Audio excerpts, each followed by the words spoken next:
Welcome to Clear Minds. Let's be honest. We used to think a date without a drink wasn't really a date. A sober first date? The thought alone just screamed awkward. We pictured long, painful silences and a desperate search for the exit. So, we decided to put our theory to the test. We tried 10 popular sober date ideas to find out what genuinely sparks a connection and what's just, well, a waste of good shoes. In this video, we're giving you the unfiltered results, which dates create real chemistry and which ones you should absolutely skip. Let's kick things off with number 10, a coffee date, but with a twist. Instead of your usual chain, we found a quirky hidden gem cafe. A coffee date is a classic for a reason. It's casual, low pressure, and a great latte in a cool spot creates a cozy vibe. Our take, it's a solid, safe bet. It doesn't force conversation, but it definitely makes space for it. It gets a pass, but maybe it won't be the date you tell your grandkids about. Next up, at number 9, a scenic nature walk. Honestly, getting outside is a game changer for killing that first date pressure. We found that walking side by side felt so much more natural than a face to face interrogation. Plus, when conversation lulls, you have the scenery to talk about. This one was surprisingly amazing for having a real genuine chat. Coming in at hot number 8, mini golf or an arcade. This was just pure nostalgic fun. Nothing breaks the ice like a little friendly competition. We went with mini golf and the playful rivalry immediately brought out our silly, lighthearted sides. It's pretty much impossible to stay serious when you're both failing to put a neon ball through a tiny windmill. This is a huge win if you want to see your dates fun, competitive spirit. And at number 7, we tried a museum or art gallery. Trading a noisy bar for a quiet gallery means you can actually hear each other talk. It's a fantastic way to discover shared interests and get a peek into how your date's mind works. You learn about a lot about someone from the art they find hilarious. We definitely recommend this one if you're looking for an intellectual spark. For number 6, we kept it simple with the dessert date. Who needs cocktails when you can have a legit sundae?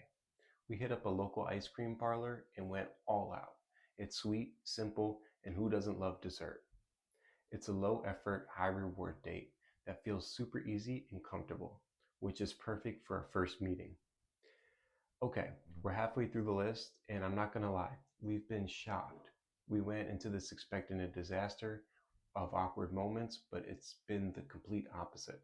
The connections have felt so much more real, so I have to ask, what's your go-to sober date idea? Drop it in the comments below, and if you're getting some good ideas, hit that subscribe button because we have 5 more dates that are even better. All right, let's dive into our top 5.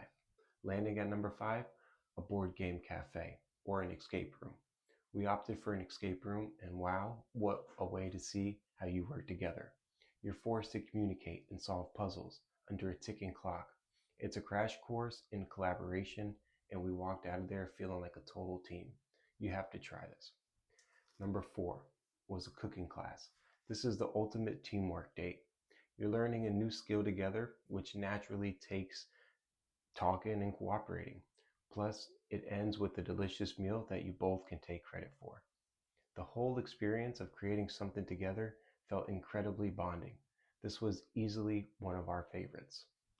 Next, at number 3, dance lessons. We signed up for a beginner salsa class and it was a total blast. Learning to dance with someone is fun, physical, and it just melts away any awkwardness. There's a level of trust and nonverbal communication you have to have that you'll never find sitting across from each other at a bar. It was a little out of our comfort zone, but the laughter made it completely worth it. Our runner-up at number 2 is indoor rock climbing. This was an adrenaline pumping date that's all about building trust and making a memory. Cheering each other on and literally being each other's support system was surprisingly powerful. It's an active, exciting date that will definitely leave an impression. If you're an adventurous pair, this is your move. And finally, our number 1, the best sober date idea we found, stargazing. It's as simple as it sounds. We packed some hot chocolate, a blanket, and drove just outside the city where the sky was clear.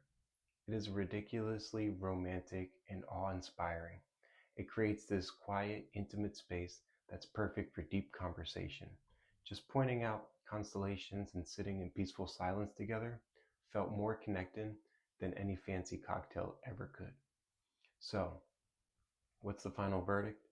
Our top three were the cooking class for incredible teamwork, rock climbing for building trust, and stargazing for pure, unfiltered romance.